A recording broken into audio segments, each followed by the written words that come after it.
Salut la team CCA, formation MySQL pour débutants. Nous allons revenir sur la notion de clé dans cette nouvelle vidéo et cette fois-ci de façon plus détaillée. Cette vidéo est très importante pour bien maîtriser les contraintes de clés primaires et étrangères qui font vraiment partie intégrante de la création d'une base de données.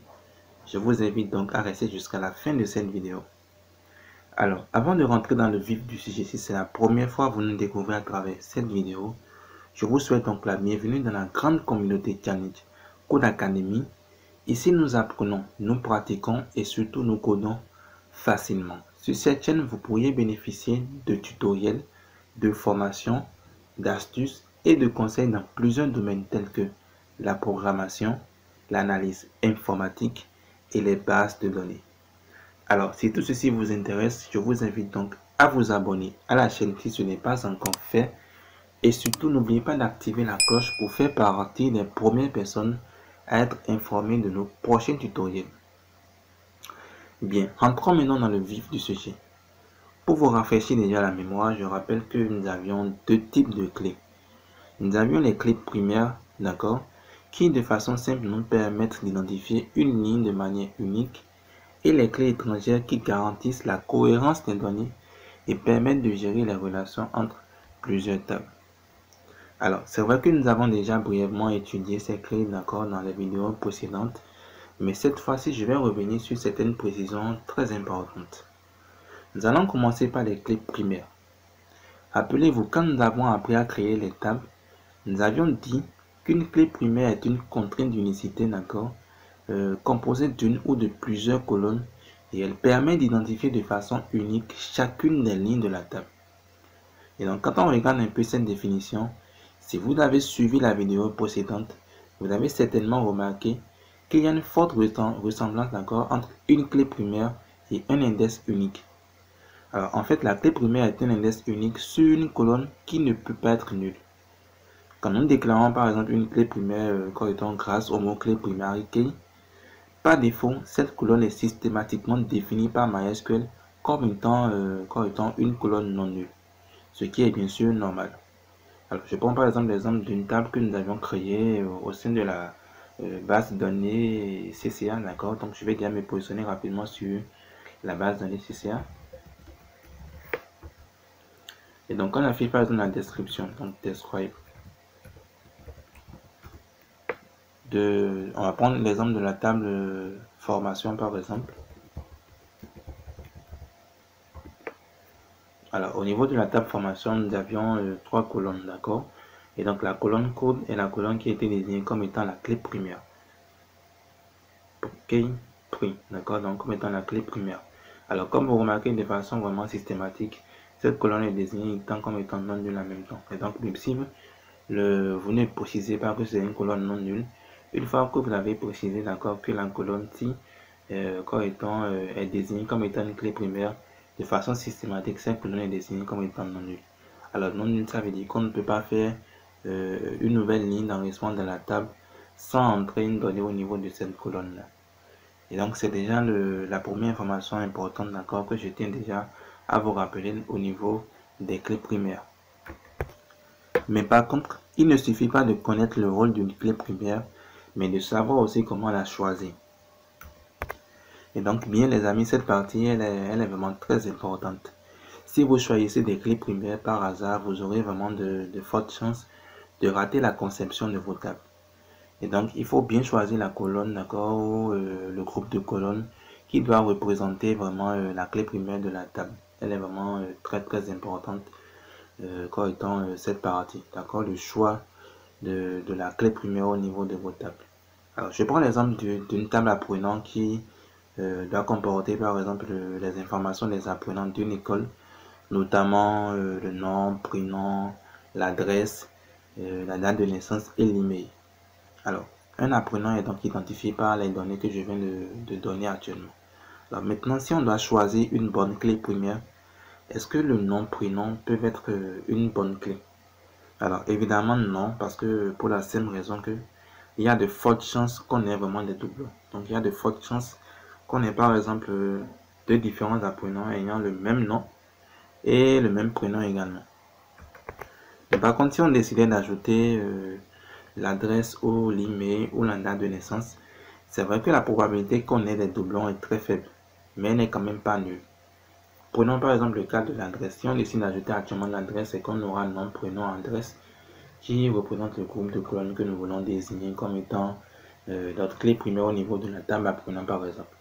Alors c'est vrai que c'est peut-être très rare qu'on ait actuellement deux différents apprenants ayant le même nom et prénom habitant par exemple dans le même quartier, mais c'est quand même pas la probabilité n'est quand même pas nulle pour qu'on puisse également l'avoir. Donc ça peut on peut encore étant espérer ou on peut prévoir que un beau jour par exemple ce cas puisse également se présenter. Alors prenons actuellement le cas de l'email par exemple qu'on veut ajouter au niveau du nom prénom pour pouvoir quand même désigner notre clé primaire. Alors c'est vrai que l'email, on sait tous qu'une adresse mail est identique à une seule personne, d'accord? Donc deux personnes ne peuvent pas avoir actuellement la même adresse mail. Mais par contre, nous savons également que tout le monde également n'a pas d'adresse mail. Et donc ça veut dire qu'on ne peut pas désigner cette colonne par exemple comme étant une colonne non nulle. D'accord? Parce qu'on peut également avoir des cas où on peut avoir des apprenants par exemple qui n'ont pas d'adresse mail. Et donc ça veut dire que si on devait vraiment choisir actuellement entre ces colonnes que nous venons de citer, ces données que nous venons de donner voilà, au niveau d'un apprenant, il serait vraiment un peu compliqué de choisir vraiment une bonne clé primaire pouvant nous permettre vraiment d'identifier de façon unique chaque ligne au niveau de notre table. C'est pour cela qu'on ajoute très souvent une colonne pour jouer le rôle de clé primaire. Alors, ça peut être par exemple la colonne matricule ou ID qui peut être auto-incrémentée. Alors, je rappelle déjà que quand nous parlons de auto-incrémentation, d'accord, l'intérêt vraiment de l'auto-incrémentation, c'est de laisser MySQL nous aider vraiment à gérer de façon automatique, par exemple, notre numéro matricule. Et donc, ça évite vraiment beaucoup plus les erreurs s'il savait que nous-mêmes nous devions gérer l'enregistrement de chaque ligne. Et si, correctement, il y a 5 enregistrements au niveau de la table, par exemple, que l'enregistrement numéro 6 soit porté le numéro 6, à la base, si je n'avais pas encore vérifié au niveau de la base de données, je peux choisir un chiffre au hasard par exemple. Et donc en choisissant un chiffre au hasard, s'il savait que le chiffre existait déjà au niveau de la base de données, ça va me signaler une erreur et tout. Et donc, il peut y avoir vraiment des pertes de temps, des erreurs également qu'on peut remarquer si nous-mêmes on doit pouvoir gérer efficacement par exemple une colonne qui doit être désignée de façon auto-incrémentée, gérer nous-mêmes l'incrémentation en faisant le 1, 2, 3, 4 jusqu'au en tenant compte bien sûr du nombre d'enregistrements qu'il y a au niveau de notre BT. Et donc, on peut sentir vraiment qu'on aura quand même des difficultés à gérer efficacement. Et donc, c'est la raison pour laquelle on peut désigner actuellement comme étant la colonne qui très souvent est désignée comme étant une clé primaire pour permettre à MySQL quand même de nous aider à gérer ceci de façon automatique en désignant bien sûr la colonne comme étant auto-incrémentée. Donc de façon résumée, une table comporte quand même une seule clé primaire, d'accord? Et dans une table, une seule colonne peut être vraiment auto-incrémentée. Très souvent, c'est la clé primaire. Je vais maintenant vous rafraîchir la mémoire, d'accord, sur la création d'une clé primaire. En premier, je tiens déjà à préciser qu'on peut bel et bien créer une base de données sans aucune clé primaire et ne jamais recevoir également de messages d'erreur à ce propos. Alors, évidemment, du point de vue technique. Mais par contre, de façon conceptuelle, ce serait vraiment une erreur, que dis-je, une grave erreur, d'accord, de créer une telle base de données. Et donc, je souhaite vraiment que vous gardiez en tête, en tout cas que moi, je vous conseille de créer quand même une clé primaire sur chacune de vos tables, s'il vous plaît. C'est vraiment très, très, très important. Gardez en tête que moi, je vous conseille de créer une clé primaire sur chacune de vos tables. Vous comprendrez l'intérêt de ceci très vite. Alors, c'était une parenthèse. Revenons maintenant sur la création d'une clé primaire. Nous avions deux possibilités, d'accord? Deux possibilités s'offrent à nous pour créer une clé primaire. Donc, on peut créer la clé lors de la création de la table, ou nous pourrions quand même l'ajouter dans une table déjà existante. Alors, on va commencer bien sûr par la première possibilité. Quand nous prenons cette première possibilité, deux méthodes s'offrent à nous. Nous avons vraiment la possibilité lors de la création de la table et la définition des colonnes de définir déjà, préciser beaucoup plus la colonne qui est la clé primaire ou bien sûr la clé première, voilà. Et la deuxième méthode actuellement, c'est bien sûr toujours lors de la création de la table, on finit d'avoir la description des différentes colonnes. Puis après, on passe maintenant, corps étant, à la désignation maintenant de la clé première.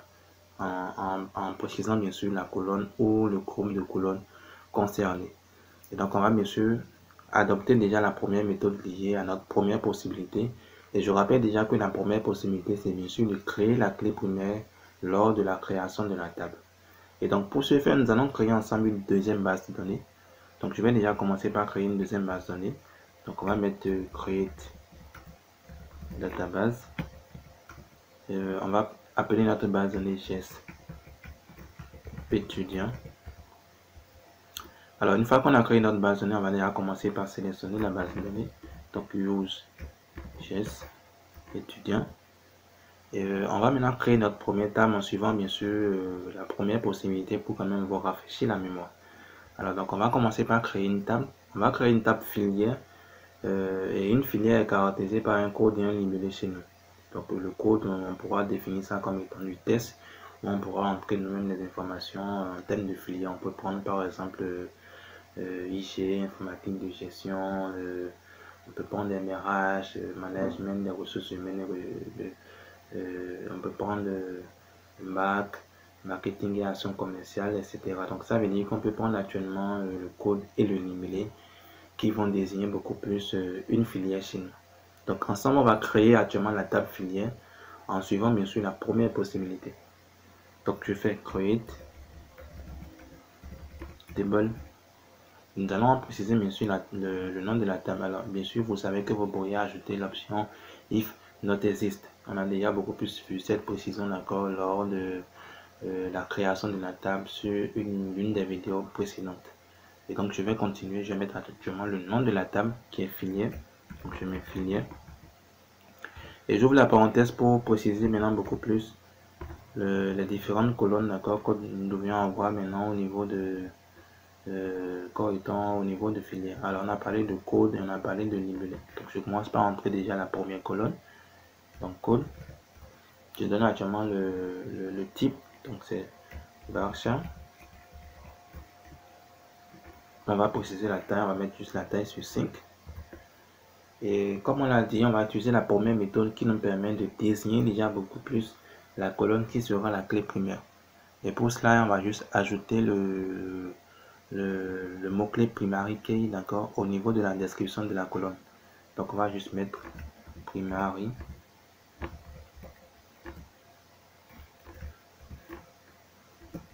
Voilà, primary key. Pour préciser que c'est beaucoup plus la colonne code, d'accord, que nous voulons désigner comme étant une clé primaire. Donc je mets virgule, je viens la ligne pour qu'on puisse voir ensemble tout ce que je suis en train d'écrire. Ensuite, on va beaucoup plus ajouter maintenant notre deuxième colonne, donc libellé.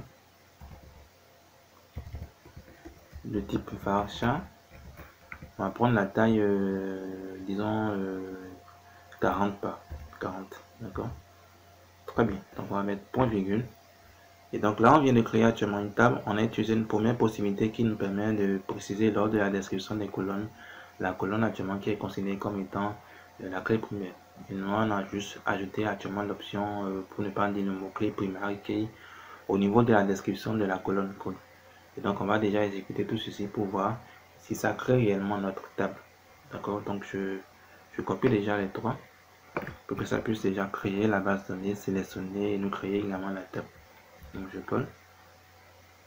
Très bien, comme vous venez de remarquer, ça a créé la base de données. Ensuite, ça a sélectionné la base de données. Donc on va maintenant exécuter la troisième requête.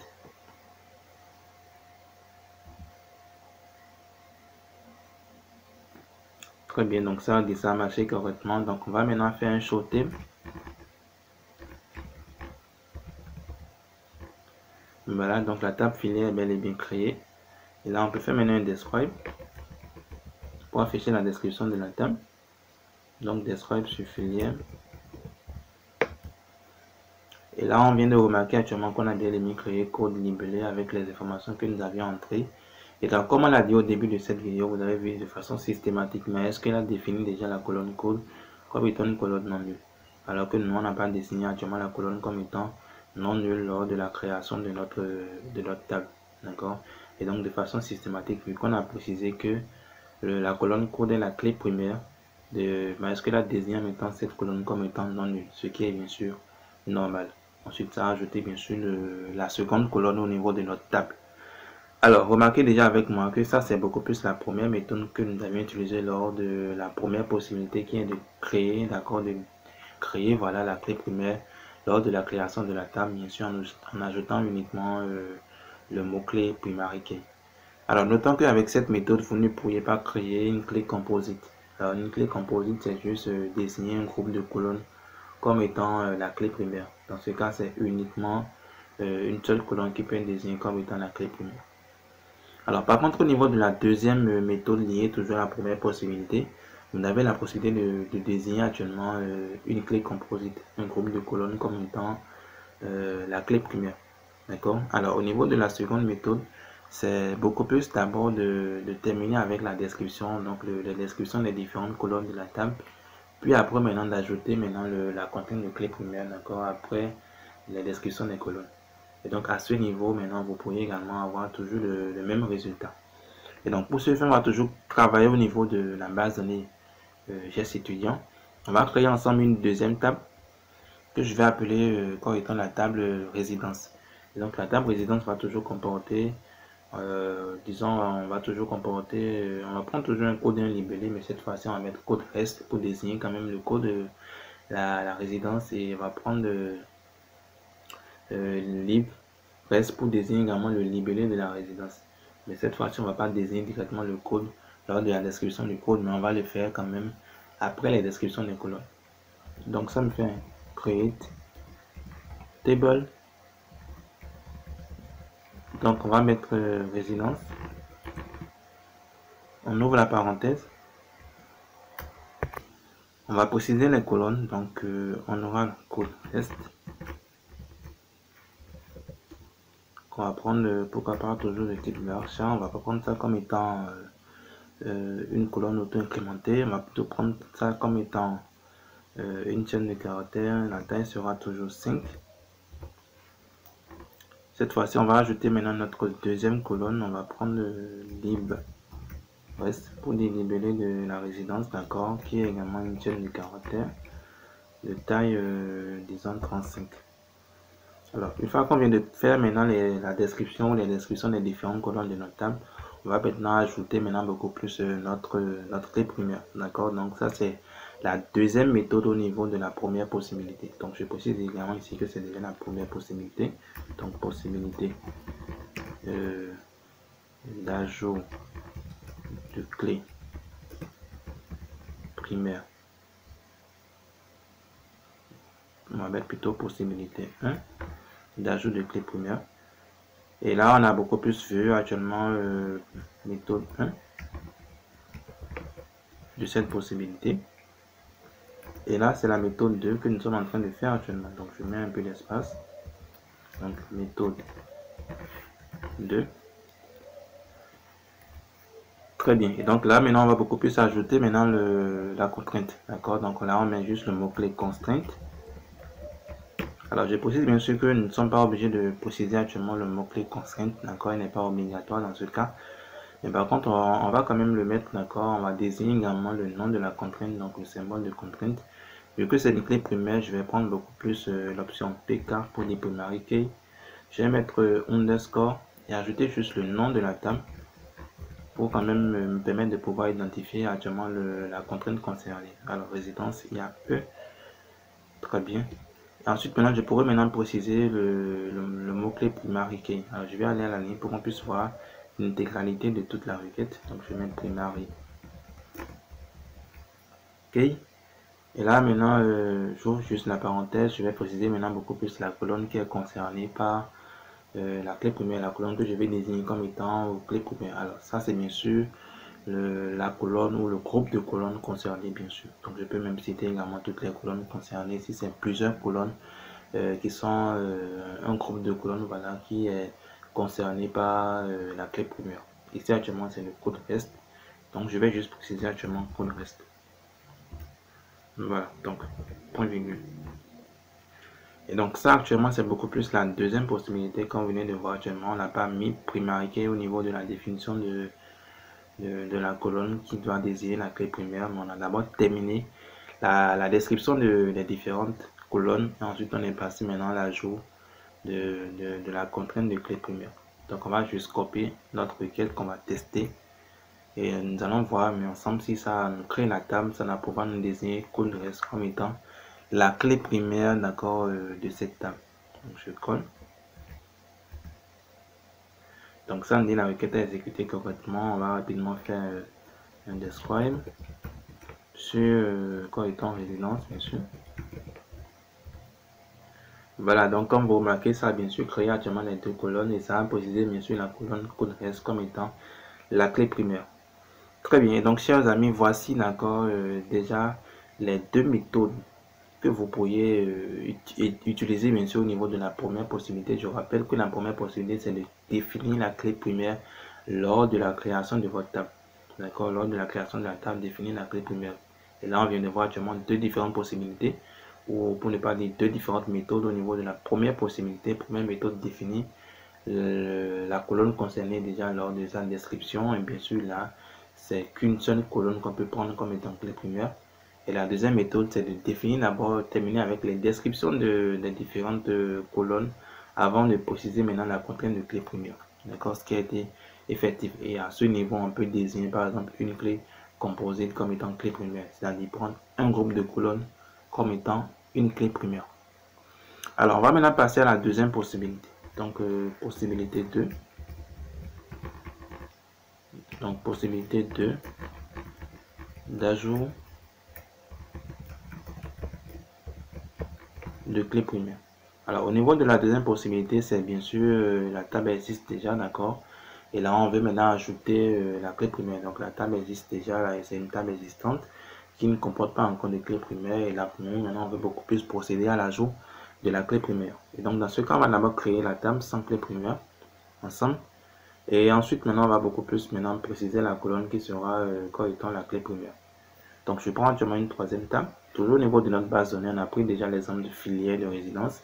D'accord, on va prendre maintenant l'exemple de tuteur où on va créer comme étant une table tuteur, d'accord, qui va juste comporter les colonnes que nous allons définir. Mais on ne va pas définir actuellement la colonne concernée comme étant clé primaire. Après, on va l'ajouter bien sûr à partir de alter table. Donc, on va commencer déjà par créer la table. Donc, je fais create table tuteur. Alors, je vais définir, on va prendre id tut comme étant bien sûr notre colonne, d'accord. On va le prendre comme étant un entier. Je vais prendre l'option auto increment, d'accord, pour que MySQL puisse m'aider à pouvoir gérer ça de façon automatique. Ensuite, je vais définir le nom. On va prendre le nom du tuteur, donc ça fait un nom tut. On va prendre ça comme étant varchar. On va prendre la taille de 30. On va prendre aussi notre prénom, le prénom du tuteur. On va prendre prétut, on va mettre varchar. On va prendre, disons, 40. On peut ajouter juste une troisième, bon, ça fait 3 colonnes. On peut prendre une quatrième colonne. On va prendre, disons, adresse du tuteur, varchar. On va prendre actuellement 35. Voilà, donc là, on va juste définir actuellement beaucoup plus notre table, d'accord. On n'a pas précisé actuellement de contrainte de clé primaire au niveau de notre table. Donc, on va juste copier déjà la requête qu'on va tester.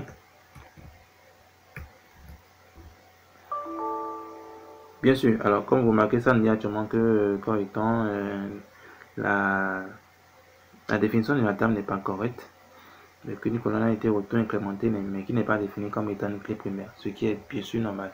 Alors rappelez-vous qu'on a dit actuellement que déjà une seule colonne peut être définie comme étant auto-incrémentée au niveau de la table et que très souvent c'est comme étant la colonne de la clé primaire. Voyez. Et donc de façon systématique, quand nous avions voulu définir actuellement, créer déjà la table sans préciser que id était la colonne id tut, voilà, n'est pas encore la clé primaire, automatiquement MySQL vient de nous signaler actuellement qu'on ne peut pas désigner actuellement, on a défini actuellement une colonne comme étant une colonne auto-incrémentée au niveau de notre table, mais on n'a pas défini cette colonne comme étant la clé primaire, d'accord, comme étant une clé primaire.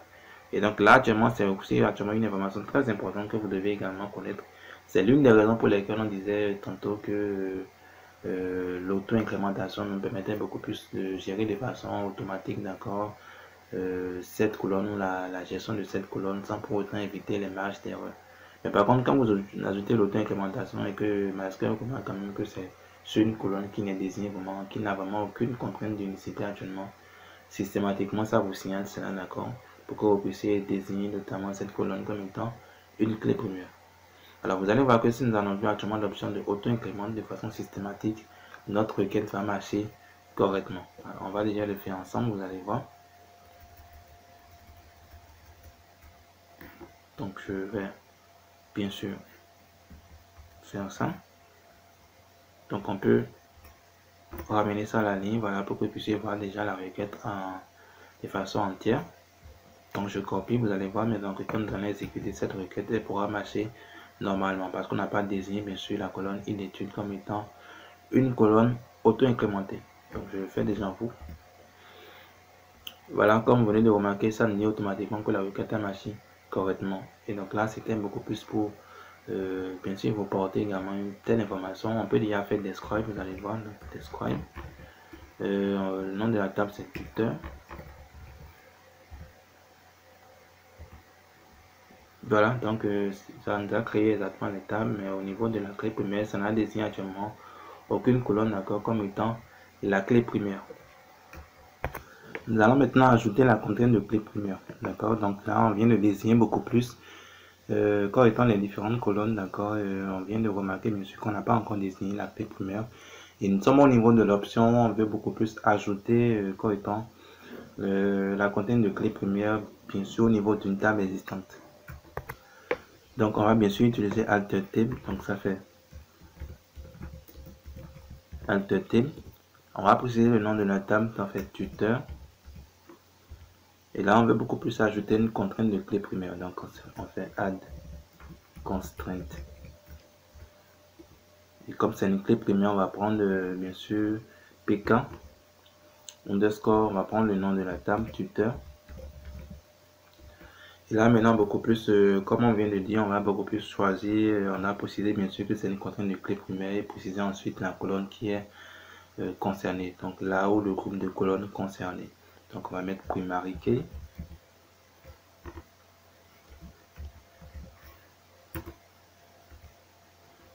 Et là on précise bien sûr que c'est, nous sommes en train de vouloir utiliser la colonne id études.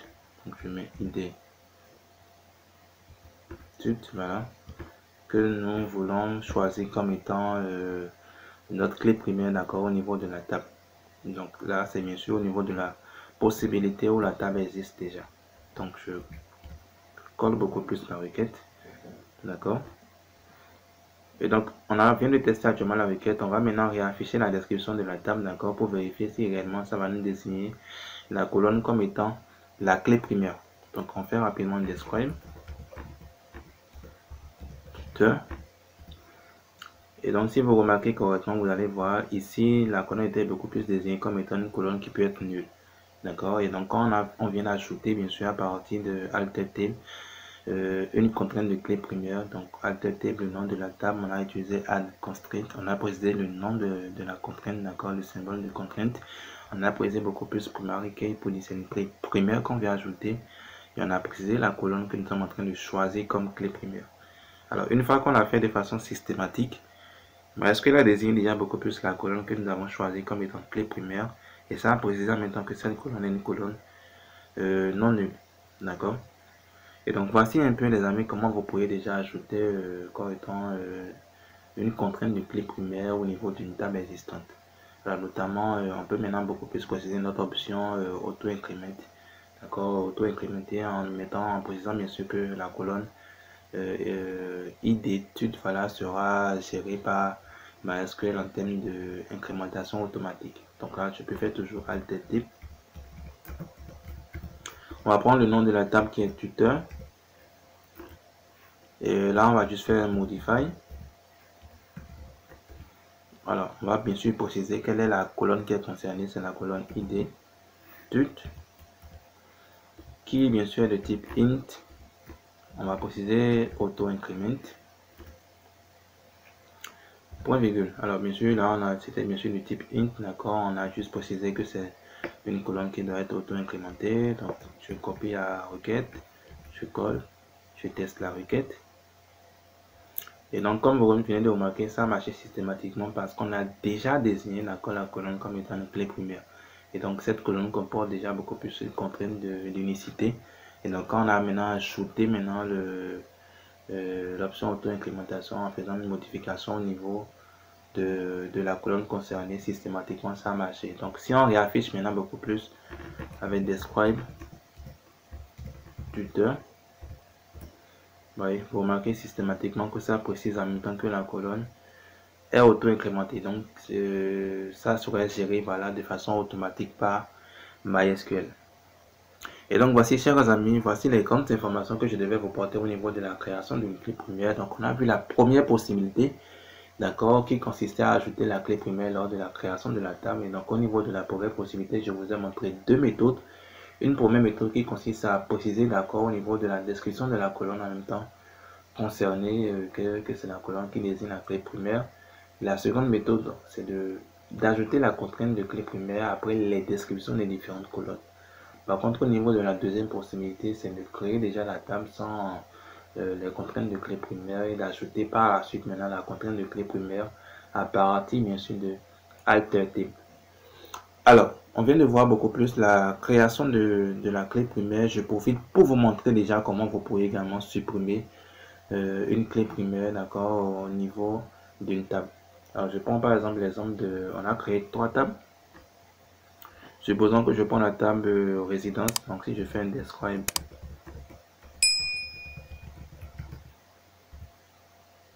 résidence, on a créé une clé primaire au niveau de code rest. Donc, supposons qu'on veut, quand étant supprimer actuellement la clé primaire de la table résidence.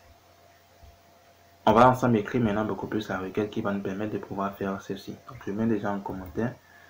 On va mettre suppression de clé primaire.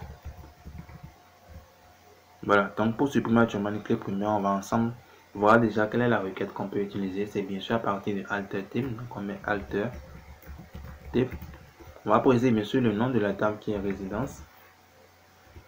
Et là, on veut procéder bien sûr à la suppression d'une clé primaire. Et donc comme ça, on peut avoir qu'une seule clé primaire au niveau d'une table. Donc là, on n'est pas obligé de préciser actuellement une contrainte. On va juste préciser qu'on veut supprimer actuellement la clé primaire au niveau de notre table. D'accord? Donc on va juste faire drop primary key.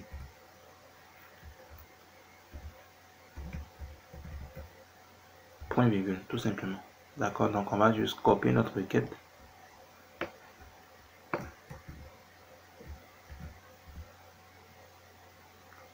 Donc on vient de tester la requête, ça a marché. Donc je fais encore describe de résidence. Et voilà, comme vous venez de remarquer, ça vient de supprimer bien sûr la clé primaire au niveau d'une table. D'accord, donc si vous avez ajouté une clé primaire que vous voulez supprimer, voici un peu, chers amis, comment vous pouvez facilement supprimer déjà la contrainte de clé primaire. Ça, c'était beaucoup plus pour vous montrer. Donc, je peux rapidement déjà faire également encore une alter table pour ajouter déjà la contrainte. Parce qu'on va quand même l'utiliser par la suite. Donc, on va faire, on va préciser que c'est résidence.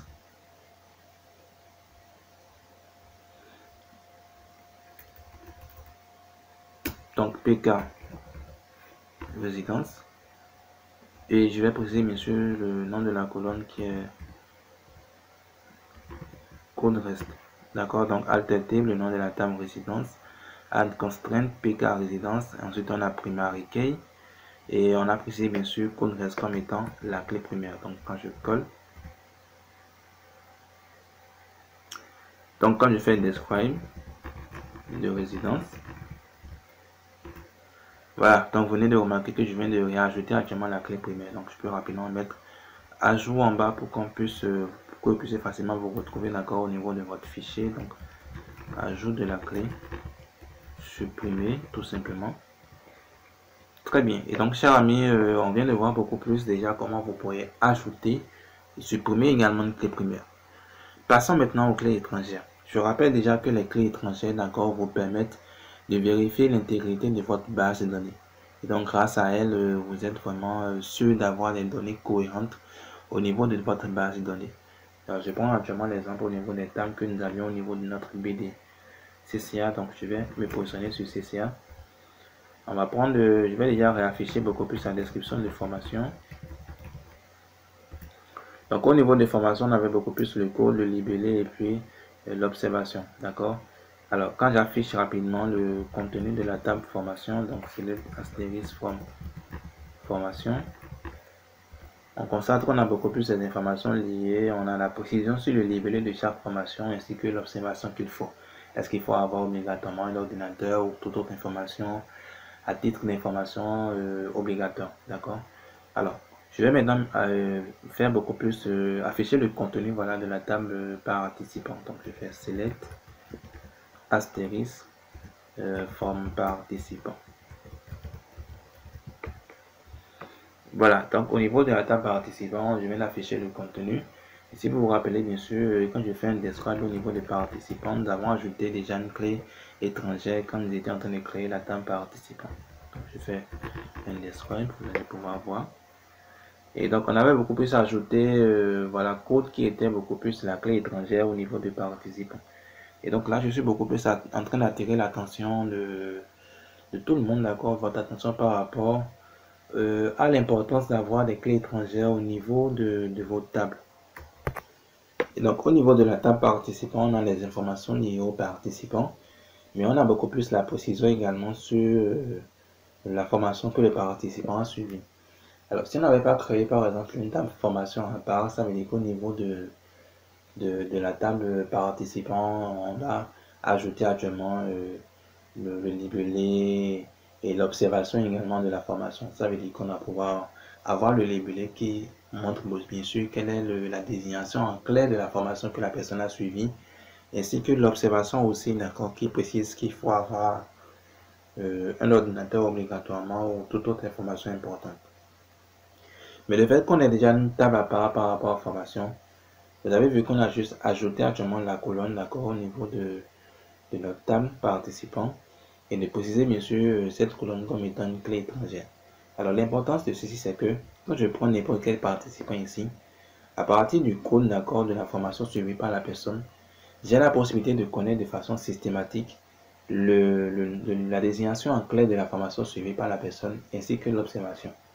Et donc, même si actuellement je n'ai pas l'information je n'ai pas une colonne désignation ou libellé de la formation ici et une colonne observation, juste à partir du code déjà qui est beaucoup plus la clé primaire au niveau de la table formation, mais qui est la clé étrangère de ce côté ici. Moi, j'ai la possibilité d'avoir toutes les autres informations liées, d'accord, à la formation en question à partir uniquement du code. Et donc, en créant beaucoup plus les clés étrangères, ça veut dire que je suis sûr déjà beaucoup plus ici que les participants qui ont suivi actuellement les formations, les codes des formations qui sont ici, sont vraiment des codes qui existent réellement au niveau de ma base de données. Et donc, si je vais vraiment au niveau de la table formation, je dois vraiment voir actuellement le code MySQL, le code C et quoi étant le code Java. Et donc, si vous n'avez pas créé, par exemple, la contrainte de clé étrangère, ça veut dire que même si vous ajoutez, par exemple, un code d'une formation qui n'existe pas encore au niveau de la table formation, l'enregistrement va marcher parce qu'il n'y a pas une contrainte de clé étrangère. Mais vu qu'il y a actuellement une contrainte de clé étrangère, MySQL également va déjà beaucoup plus vérifier déjà est-ce que vraiment il existe vraiment une telle information, un tel code au niveau de votre information. Et donc c'est en ça qu'on dit que ça vraiment permet vraiment d'avoir une cohérence au niveau de vos données. Donc vous êtes vraiment sûr qu'il n'y a pas d'erreur, d'accord, d'incohérence voilà, au niveau des informations enregistrées au niveau de vos tables. Et quand je prends actuellement le cas de participants, c'est que je sais que pour chaque code de formation précisé au niveau de chaque participant, cette formation est bel et bien disponible ou enregistrée au niveau de ma base de données. Et donc voici un peu l'importance qu'il y a au niveau des clés étrangères. Je précise également que vous pourriez préciser quand étant désigner une clé étrangère sur une colonne ou un groupe de colonnes bien sûr, et qu'il y a également certains moteurs de table qui ne vous permettent pas vraiment de pouvoir manipuler les clés étrangères. Quand je prends par exemple MySQL, ça ne vous permet même pas vraiment l'utilisation des clés étrangères. Alors, ça c'était beaucoup plus pour vous rafraîchir la mémoire par rapport à comme étant l'importance des clés étrangères. On va maintenant passer à la création de ces clés étrangères. Alors, première possibilité, c'est bien sûr de l'ajouter lors de la création de la table. Alors, au niveau de la création de la clé première, on avait vu deux méthodes au niveau de la première possibilité lors de la création de la table. Mais cette fois-ci, on a juste une seule méthode, d'accord, au niveau de la première possibilité. C'est bien sûr de l'ajouter, ajouter bien sûr la contrainte de clé étrangère après les descriptions des différentes colonnes. Donc, c'est bien sûr après les descriptions des différentes colonnes que vous pourriez bien sûr ajouter maintenant la contrainte de clé étrangère. Donc, c'est ce qu'on va faire ensemble. Donc, on va créer la table étudiant. Donc, je vais revenir au niveau de geste étudiant. Donc, je vais faire use geste étudiant pour me repositionner au niveau de la base de données geste étudiant. Je vais juste afficher les différentes tables que nous avions créées. Donc, on a filière, résidence et tuteur. Alors, le but actuellement, c'est que quand on va créer maintenant beaucoup plus une table, on va prendre la table étudiant. Donc, je vais mettre à jour de clé étrangère. Et ensemble, on va créer maintenant la table étudiant où nous allons préciser la contrainte de clé étrangère. On va désigner également la clé primaire, bien sûr. Mais on a déjà vu ensemble comment on peut ajouter une clé primaire. Donc, l'important pour nous actuellement, c'est de voir comment vous pourriez ajouter, bien sûr, une clé étrangère par la première possibilité qui consiste à le faire lors de la création de votre table. Alors, bien sûr, il faut comprendre déjà que la logique de notre base de données ici, c'est bien sûr que l'apprenant, d'accord, pourra avoir comme clé étrangère le code de la filière, le code de la résidence ainsi que le code du tuteur. Parce qu'un parent peut bel et bien avoir, un parent a un seul tuteur, a une seule résidence et s'est inscrit dans une seule filière. D'accord, donc on est actuellement dans ce contexte-là. Donc ensemble, on va commencer par écrire déjà la requête de création de la table. On va commencer par faire déjà create table. Ensuite, on va procéder bien sûr le nom de la table. On veut créer la table étudiant. Donc, on met juste étudiant. En parenthèse, on va juste préciser maintenant beaucoup plus le numéro matricule comme étant la clé primaire. Donc, je mets num mat. On va mettre ça comme étant auto-incrémenté. Donc, auto underscore increment. On va préciser que c'est une clé primaire. Donc, primary key. Très bien. Ensuite, je vais commencer par ajouter quoi étant les différentes colonnes également au niveau d'étudiants. On avait tantôt parlé du fait que l'étudiant pouvait être représenté ou l'apprenant pouvait être représenté par nom, prénom, adresse. Donc, on va ajouter déjà nom. On va prendre le type varchar.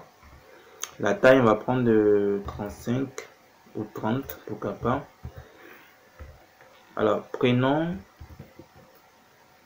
On va prendre alors au lieu de mettre nom uniquement, on va mettre nom et tu. Ensuite ici on va mettre pré et tu. On va prendre également le type chaîne de caractères, donc varchar. Entre parenthèses, on va préciser quoi étant la taille, on va prendre le 35. On va mettre l'adresse, donc add et tu. Qui a également une chaîne de caractères de taille 30.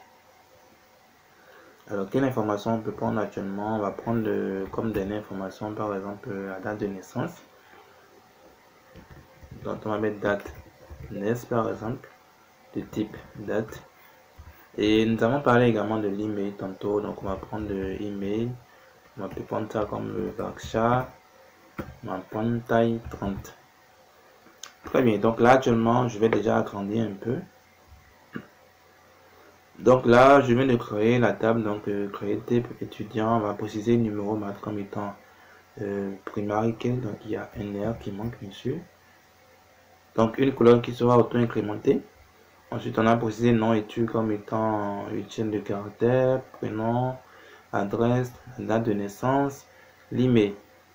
Là maintenant, on peut procéder maintenant beaucoup plus maintenant à la précision maintenant sur la contrainte de clé étrangère. D'accord? Alors, bien sûr, on a vu, comme vous avez vu, j'ai pu ajouter actuellement primary key pour définir actuellement la clé primaire, mais je ne peux pas l'ajouter actuellement pour définir la clé étrangère. Je suis obligé de venir, d'accord, d'ajouter après la définition, d'accord, des différentes colonnes, comme on vient de le dire.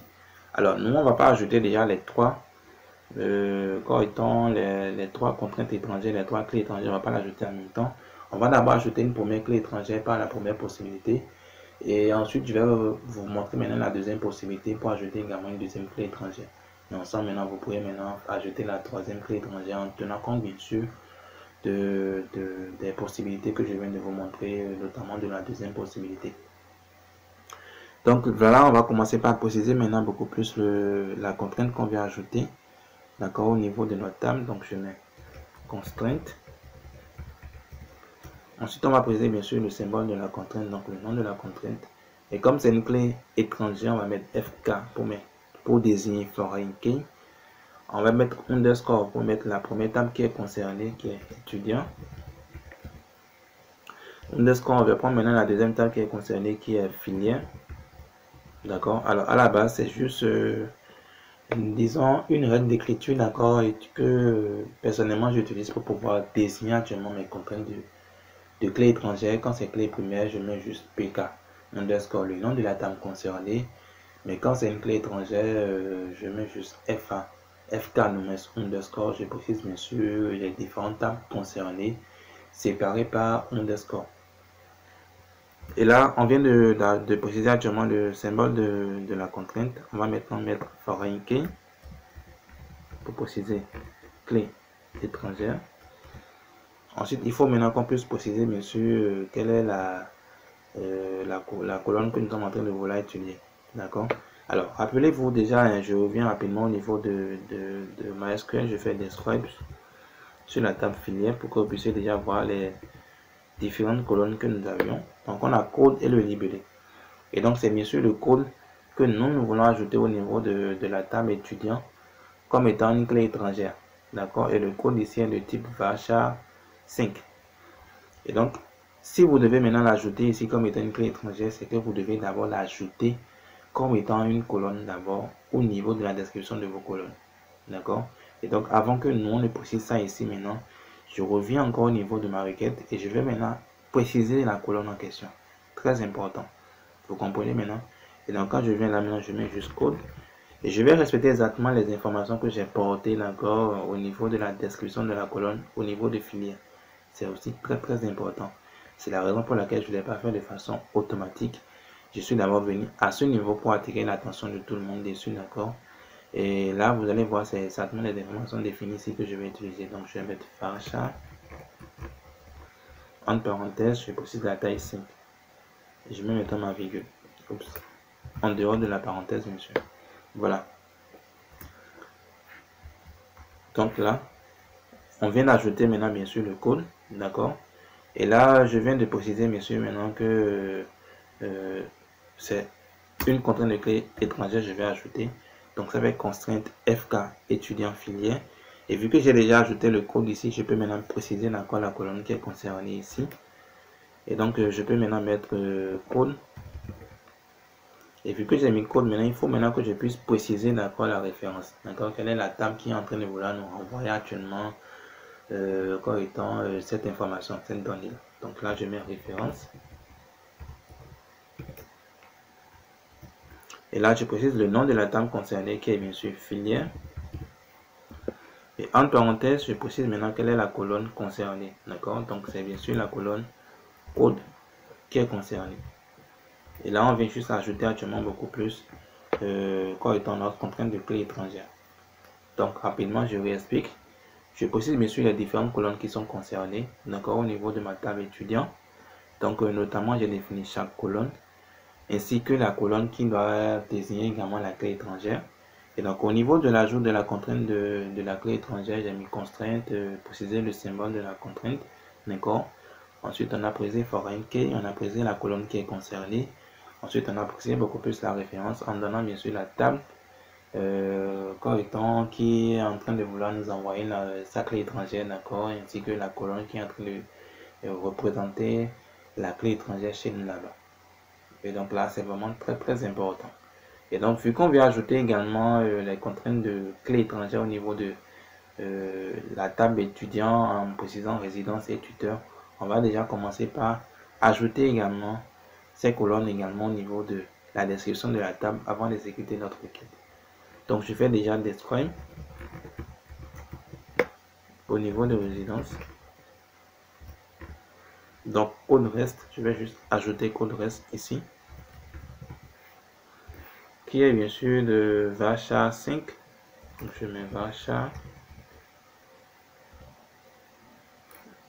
5.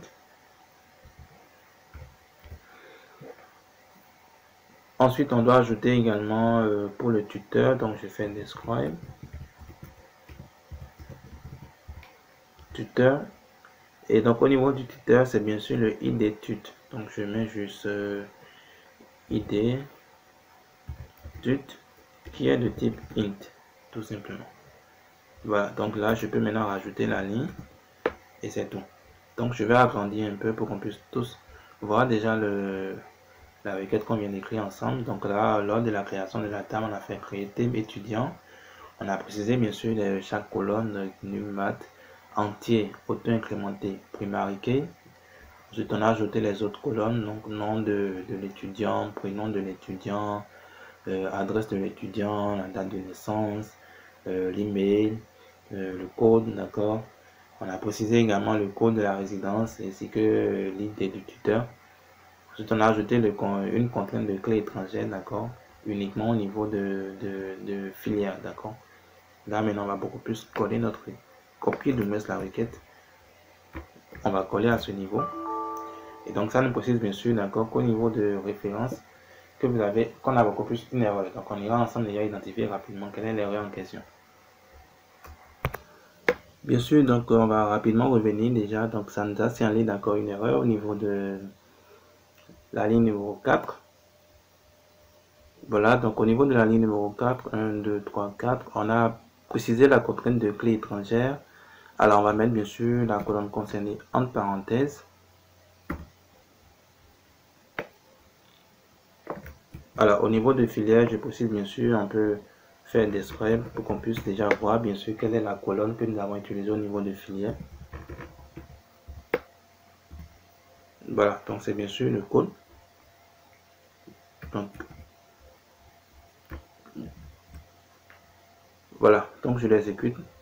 Et donc au niveau de foreign key, il fallait juste qu'on puisse mettre vraiment comme étant la colonne, d'accord, concernée entre parenthèses. Alors je rappelle bien sûr que c'est pas uniquement une seule colonne, d'accord, qui peut être désignée comme étant clé étrangère, d'accord.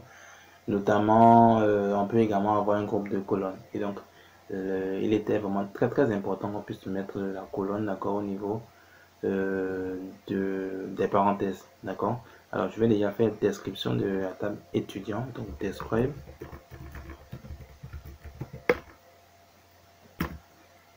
Et comme vous venez de remarquer, ça a bien sûr précisé la clé primaire que nous avions précisée, qui est auto-incrémenté primary key. Ça vient de nous mentionner cela correctement. Et ça nous a précisé également qu'on a ajouté une contrainte de clé étrangère au niveau de code, d'accord. Et donc la procédure elle est vraiment très importante, d'accord, de ne pas oublier de mettre la colonne ou le groupe de colonnes concerné, bien sûr, entre parenthèses, quand vous précisez, bien sûr, foreign key.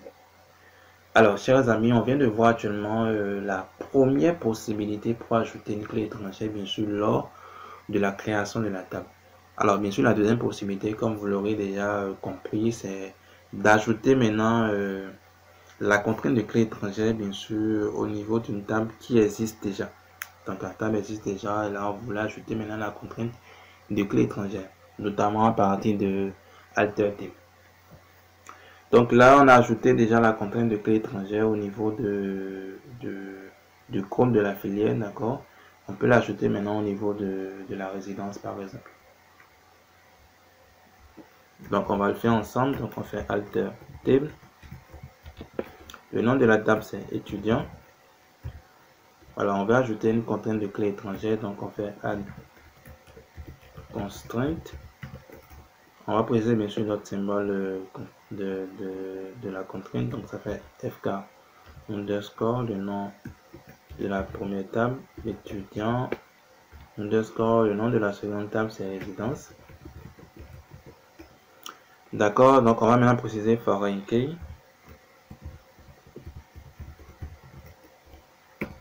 On va préciser bien sûr maintenant la colonne qui est concernée. Alors c'est bien sûr la colonne code rest. Donc je mets code rest. On va ensuite préciser maintenant la référence. Et là je précise bien sûr le nom de la table qui est résidence. En parenthèse, je précise la colonne concernée. Et c'est tout. Voilà. Donc on va copier notre requête qu'on va tester. Voilà, donc comme vous venez de remarquer, ça indique que la requête a marché correctement. Donc quand je fais describe, on doit pouvoir remarquer que nous avions maintenant deux contraintes de clé étrangère, d'accord, au niveau maintenant de notre table. Donc on va vérifier ensemble. Et voilà, comme vous venez de remarquer, ça a bel et bien ajouté déjà la contrainte de clé étrangère au niveau de résidence. Et donc, chers amis, voici actuellement la deuxième possibilité que vous avez d'ajouter une clé étrangère. On peut également le faire au niveau de tuteur. On va juste prendre déjà, d'accord, je vais juste copier cette même requête qu'on va modifier juste en bas pour gagner un temps. Donc, on va faire toujours au niveau de la table étudiant. Cette fois-ci, on va juste mettre tuteur. D'accord, on va juste préciser maintenant beaucoup plus la colonne concernée qui est id-tut. On va juste préciser également que c'est la table tuteur. Et on va préciser bien sûr la colonne concernée qui est id-tut. Voilà, donc on va juste copier la requête qu'on teste. Et donc on fait notre describe. Et donc comme vous venez de... Alors describe au niveau plutôt de étudiant. Voilà. Et donc là, on a bien sûr notre clé primaire et trois clés étrangères que nous avions ajoutées. Une première clé étrangère que nous avions ajoutée lors de la création de la table. Et deux autres clés étrangères que nous avions ajoutées après la création de la table. Donc on a ajouté bien sûr à partir de AlterType. Et donc chers amis, voici vraiment les grandes informations que je devais vous donner au niveau des clés étrangères.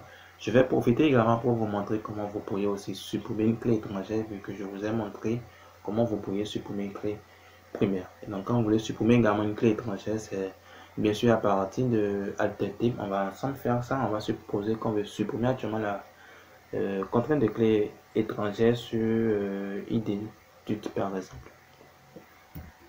Donc je mets suppression de clé étrangère. Donc là on va juste faire AlterType. On va poser le nom de la table qui est étudiant. D'accord. Et vu qu'on veut supprimer une clé étrangère, on va juste faire drop foreign. Ok. Et là, notamment, rappelez-vous qu'on avait supprimé la clé primaire, on avait juste mis drop primary key parce qu'on pouvait avoir qu'une seule clé primaire.